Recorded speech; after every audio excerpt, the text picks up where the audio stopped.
Have you ever felt like you no longer fit into your own life, as if the masks you've worn for years have suddenly become too heavy, and the games everyone else is playing seem absurdly transparent? If the life you've built has started to feel like a prison constructed from other people's expectations, pay close attention. You might not be depressed, you might be awakening, and with that awakening comes a slow, inevitable shedding of everything that isn't truly you. The legendary psychiatrist Carl Jung spent his entire life documenting this transformation. He noticed something profound. True spiritual growth doesn't happen with grand announcements or drastic changes, but rather through a gradual release, an almost involuntary quitting of patterns that once meant survival, but now feel like suffocation. Today, we're going to dive into the 7 things Jung observed that highly spiritualized people let go of in the process of awakening. And here's the secret: it isn't a conscious decision at first. It's more like an allergic reaction to inauthenticity that grows stronger as your spirit becomes clearer. If you feel you can no longer engage with life the way you used to, this video will show you why. Get ready, because you might just discover you're already in the middle of this process.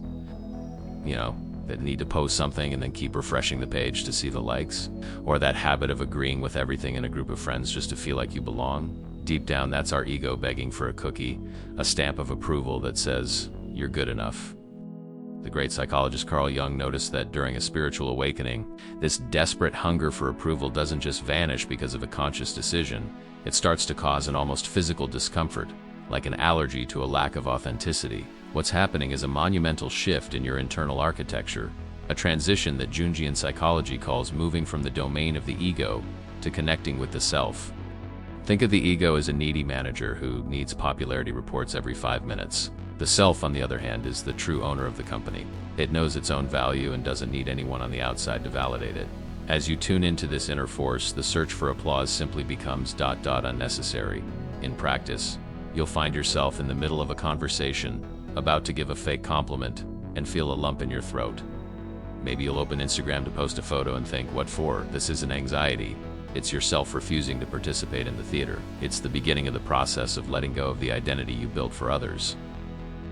But if letting go of the search for external approval is the first step, what happens when the need to feel different from everyone else also starts to crumble? At the beginning of a spiritual awakening, it's common to fall into a subtle ego trap, the feeling of being chosen. Suddenly you understand things others don't. You see patterns no one else sees, and you feel like part of an exclusive club. Carl Jung called this spiritual inflation. It's the ego using spirituality as a new badge to feel superior. For a while it feels great to be the different one, but soon this guru fantasy starts to feel heavy and suffocating. True spiritual maturity blossoms when the need to be special begins to wither. You realize that using your knowledge to differentiate yourself from mere mortals is the opposite of true connection. That desire to tell everyone about your practices and deep insights loses its appeal. Individuation, the process of becoming who you truly are, doesn't need an audience. A flower doesn't bloom to be seen. It simply blooms. In practice, you start to feel comfortable being ordinary, almost invisible.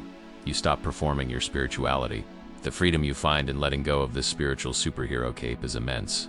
That's when your genuine authenticity, your real uniqueness, finally has room to breathe, without the pressure of having to prove anything.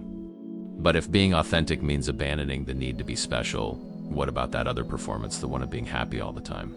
Our culture, especially modern spirituality, sells us a dangerous idea that awakening means being happy all the time.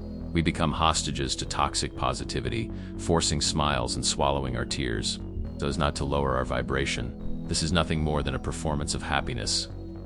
What Jung discovered is that spiritual maturity doesn't turn you into a smiling robot, but rather into a perpetually real person, and reality includes the full spectrum of human emotions.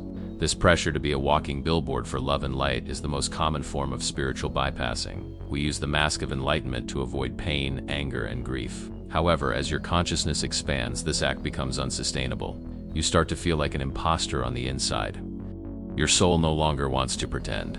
It yearns for authenticity, for permission to feel whatever it's feeling, without judgment. In real life, letting go of this performance means giving yourself the right to say, today is a tough day, and being okay with that.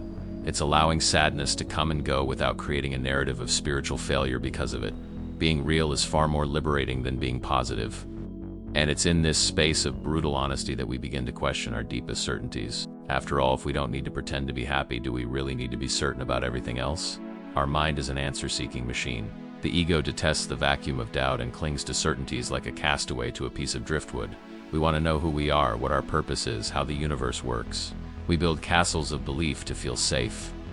However, Jung noted that genuine transformation doesn't give us more answers, but rather teaches us to dance comfortably with the questions and to embrace uncertainty. As your consciousness expands, you begin to realize that every certainty is, in fact, a prison. Truth is a river, not a stone statue.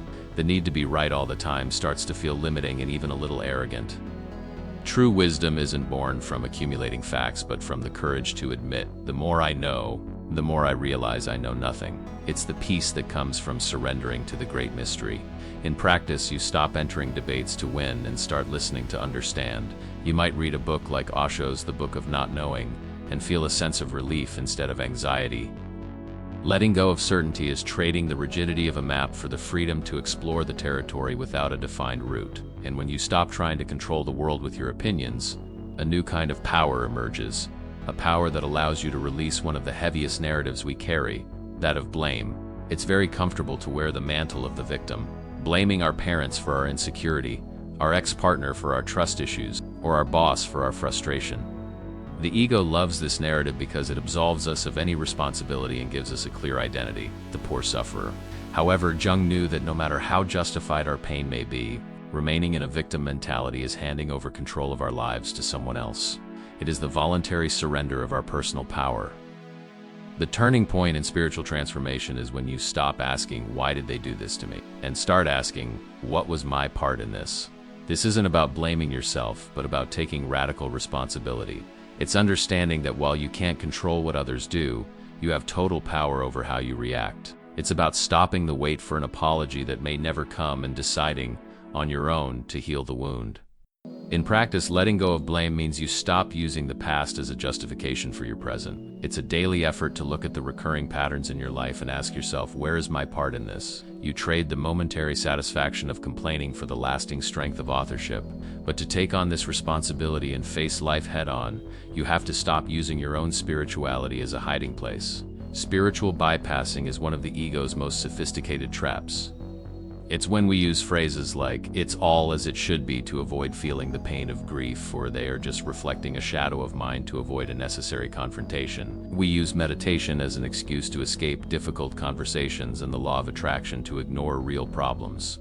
It's essentially using spirituality as a shield to avoid dealing with the messiances of being real and human.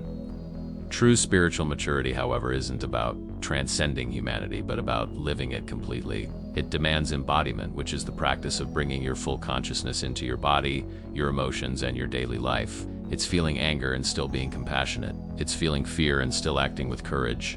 It's understanding that being spiritual isn't about floating above your problems, but about diving into them with presence and an open heart. In practice, letting go of this spiritual escape means admitting you have preferences even while accepting what life brings. It means setting firm boundaries, even while knowing we are all one. You stop using Zen as an excuse for passivity.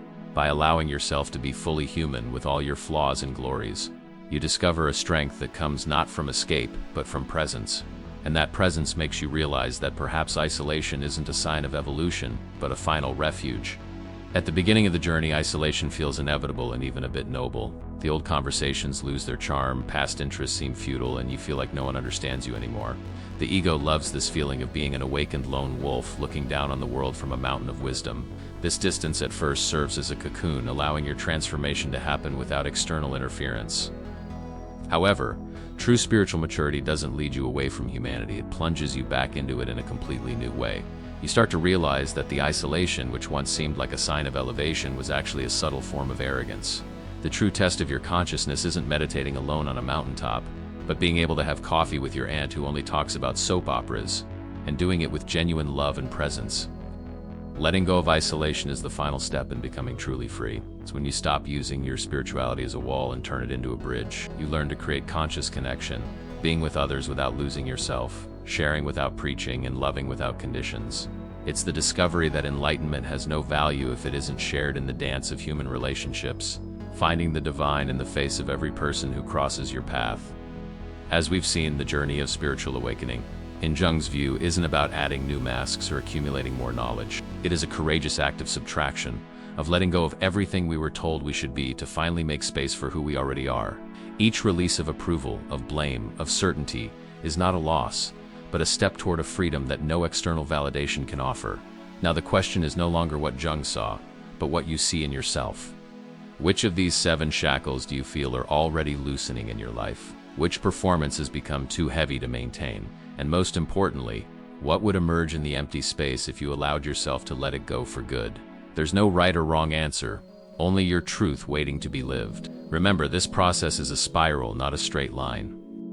If this conversation resonated with your soul, leave a like so this message can reach more people, and comment down below which of these 7 things you feel you're already letting go of. To continue deepening your journey of authenticity and transformation, join our community, subscribe to the channel and hit the notification bell, because we are just getting started on exploring what it means to live a truly awakened life.